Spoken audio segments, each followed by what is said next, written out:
Essa outra questão aqui, ele diz o seguinte, tá? A pessoa ela fez um depósito inicial de R$ 200 em um fundo de investimento. Aí o que acontece? Que possui um rendimento constante a juro composto, né? De 5% ao mês. Primeiro a gente tem que ver qual é a fórmula de juro composto, né? Eu falei em aula isso. O montante é igual ao capital, né?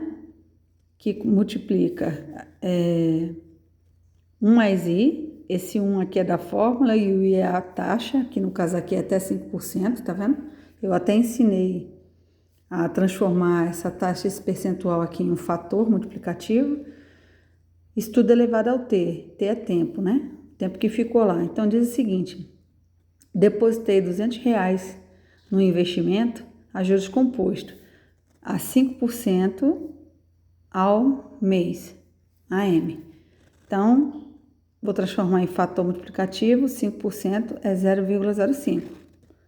Lembrando que 5% é 5 sobre 100, transformando esse aqui em um número decimal, 2 zeros, 2 casas decimais. Então, fica assim, 0,05. Esse 0,05 que eu vou preencher aqui. Ele quer saber o seguinte: o capital foi R$ 200, né? Aí ele disse o seguinte, que vai aplicar esses R$ 200 até esse valor duplicar. Então, esse valor final tem que chegar a 400. Só que ele quer fazer isso com prazo de carência, né? Por quê? Porque, na verdade, aqui, essa carência que ele diz do banco é um tempo que se dá que você não pode mexer nesse dinheiro. Por isso que ele até coloca aqui, esse dinheiro vai ficar lá no banco o mínimo possível, por isso que tem esses planos aqui, A, B, C, D e E, são os tipos de planos que o banco oferece. E aí você vai deixar lá só o período de carência, até você poder mexer no dinheiro. Só que você tem que escolher qual plano que vai ser melhor, que quando você aplicar R$ 200, né, aos juros que ele informou, você duplique, tá vendo? Porque, por exemplo, eu só quero que duplique. Eu vou pegar um valor, vou colocar no banco para render juros. Eu só quero que ele fique lá até o momento que duplique. É isso que está perguntando. Por quanto tempo ele pode ficar lá até que eu atinja o dobro do que eu apliquei, que foi R$ 200? Então, eu vou escolher qual plano que, para mim, vai ser melhor, né? Que é o período que eu vou poder mexer no dinheiro. Porque tem muitos planos, gente, que o banco faz, que você paga, tipo assim, uns 5 anos. Você não pode mexer no dinheiro durante 5 anos, porque se você mexer, você paga como se fosse uma multa.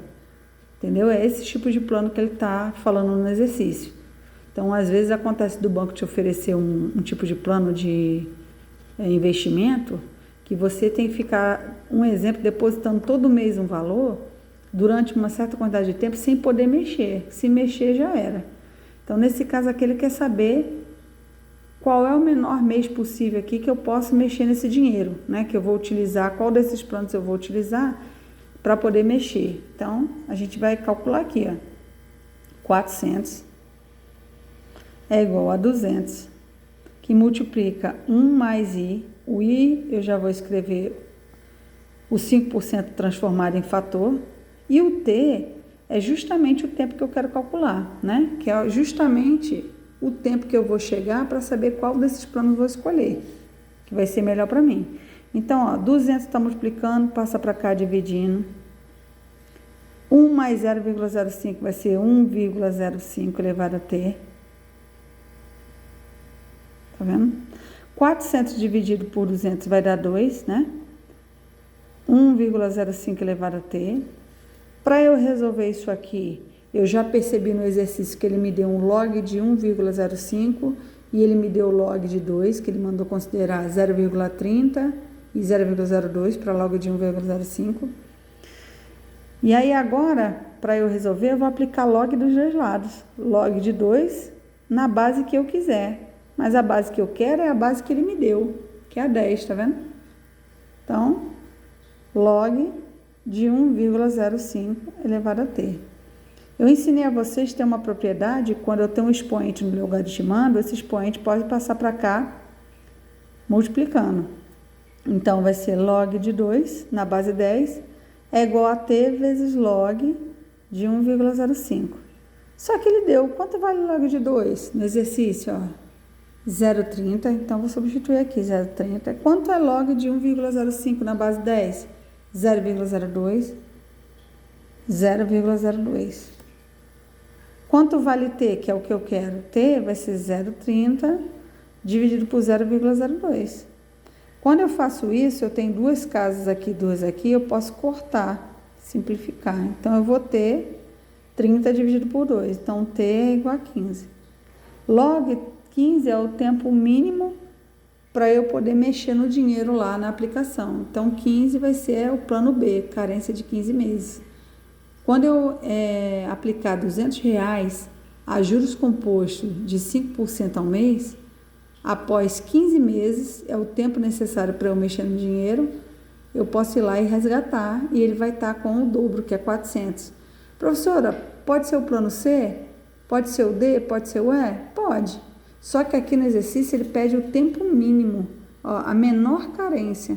Então, dessas 4 aqui, qual é a menor? A 15. Por que não pode ser 10? Porque se eu calcular com esse tipo de juros, 10 meses eu ainda não vou poder mexer no dinheiro, eu só vou poder mexer no dinheiro após 15 meses. E aí o menor tempo de carência vai ser 15. Posso mexer depois de 15, com 20, com 28? Pode. Só que eu quero aqui a menor carência, por isso que vai ser letra B.